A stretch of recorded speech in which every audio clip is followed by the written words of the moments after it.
Hello Tibians! It's been a while. Cips recently launched the Ascension tournament, which was the last of its kind. That means all secret evil abuse tactics finally can be shared, and so I will. To begin with, this was the rule set. Pretty similar to the previous 4 ones, there were fast level and skills, low focus on charms, and main focus on exploration.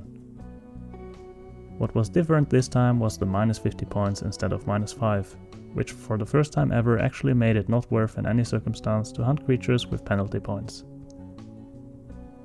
So spoiler alert, I placed first on Enduro. Did I do it all by myself with one character? Of course not. It is an open world tournament and you cannot win without a special setup. You need makers to gain gear and supplies, as well as a friend to support you. This video will be about the makers. In pretty much all tournaments I chose Port Hope as my starting town. It has the shortest running distances to spells, depot with NPCs, as well as a good starter spawn, which is Quorums. Note how even for makers I have prepared a hotkey set to buy the initial spells. It saves some time, but it also ensures I don't forget anything important. The first login always gets me super excited and stressed. After buying spells, I pick up 3 backpacks, a shovel, 130 GFP and around 70 manas. Then I head straight to the Quorums, while spamming a few spells to get magic level up a bit. The left entrance is the safest and you generally only get 3 to 4 to begin with if you run north. Every level up only takes 1 to 4 kills until 30, and you want to make sure to burn all mana between each level.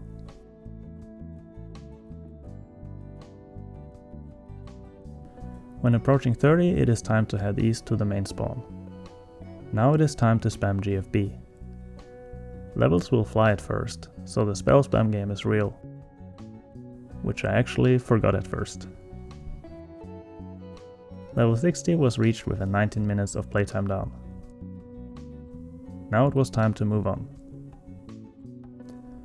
Next place was going to be Stone Refiners, so I bought Ice Wave at Ustan.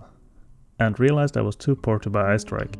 Should have bought that in the first place instead of Fire Strike. Good thing I had a second maker.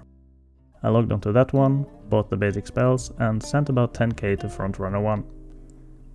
With that I was good to go at Stone Refiners. As always, levels fly quick at first. Focus is on burning mana and of course not dying. Strong Ice Wave is your best tool here. It is a cheap and efficient spell where you should hit at least 3 and do the rest with for example 2 avalanches. If only I didn't suck at it. I swear, I have hardly been as bad with waves as during this first Stone Refiner hunt. I kept hitting one only and even scored a few airballs. It was tilting me so hard. With about 1 hour playtime down I had reached level 100 and made around 64k pure cash. Time to leave.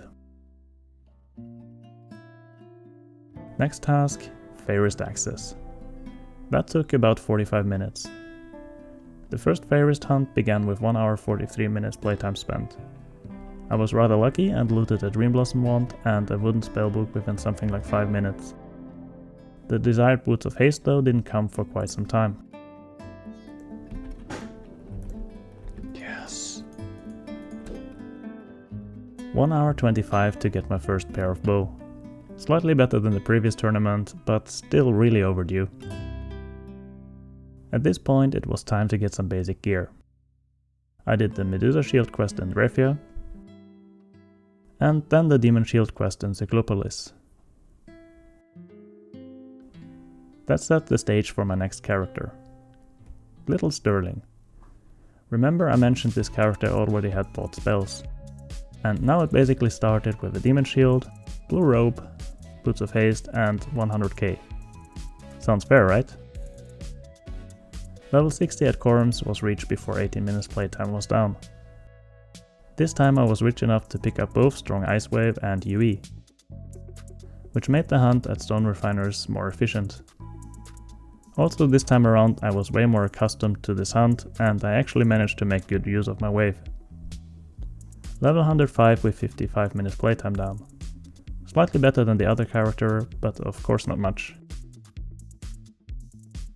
Now it was time for add-on wares. I did a small pull right at the hole just to get full mana for the big room and to warm up a bit. And almost killed myself in the process.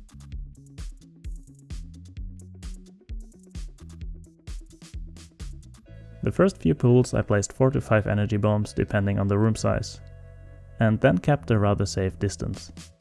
At this level a death can come quick, and on the tournament you really don't want that. From level 130 though it becomes rather safe, and you can start reducing the number of bombs a little.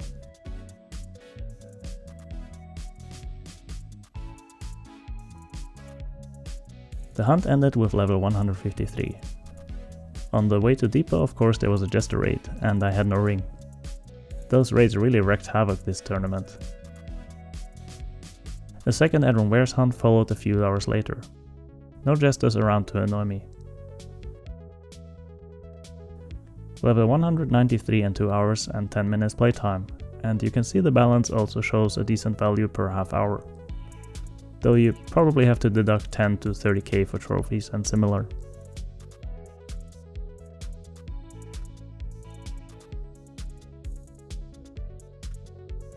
After this hunt I decided to farm some gear. A desired piece were the alloy legs. Alloy legs with double loot have a drop chance of 1.88%. Compare that to Vaspoid and Crawler and the choice on where to hunt becomes obvious. Metal Gargoyles also drop the metal bat at 1.64% chance, which sort of is the best club you can get before crests. Yes. Success within 9 minutes. So much better than the previous tournament with about 1 hour. I think I had more than 30 metal spats last time around. Next up I ran Fairest Access also on this character, together with Green Jin. What the fuck? Nein! While doing so my toddler had found the big shiny blue button on my cabinet and held it down. It was the most awkward feeling when my screen blacked out. No harm done, but I made the decision to not play my main before kids' sleep time. Next up was the Warlord Arena quest in Svorgrund. For that I had to spend around 10 minutes on the Barbarian test. The honeycombs required came from the Idrun Were creature hunt, so that worked out nicely. The reward from this quest was a request from my supporter, Itexo. His plan was to level up a 200 knight, and for that he needed the best weapon possible. Of course we could have done Annihilator, but it requires 4 people and overall more time. So this was the simplest path.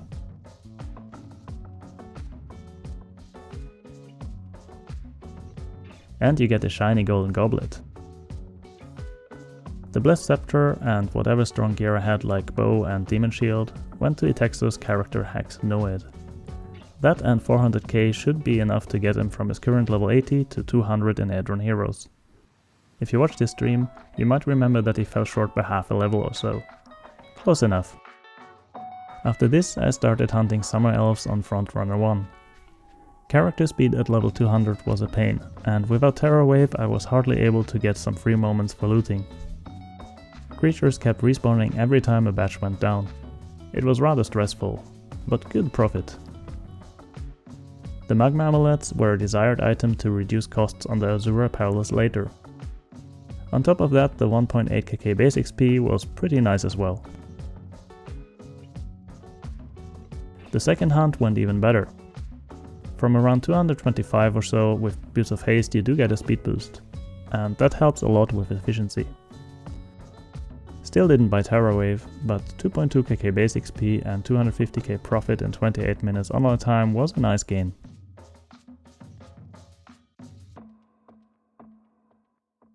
Next morning Little Sterling did the same thing. Summer Elves from 193 until 250. This time around with a little failure.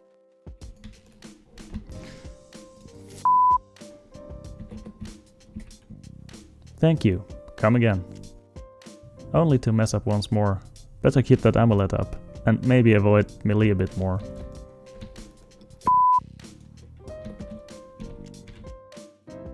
I picked up the backpack and took a break. Enough time was spent here anyways. So what do we have here? 18 minutes online time, 200k profit. That's right. Were hyenas and Arashia give you about 600k profit per hour on the tournament server. And pretty much all of it is sellable. So that's where I spent most of the remaining time on my characters. Front 101 had done blue gin at some point separately. I was looking at the market from time to time to make a quick profit on gin items. However, there was not much to pick, and it seemed other people were doing the same thing.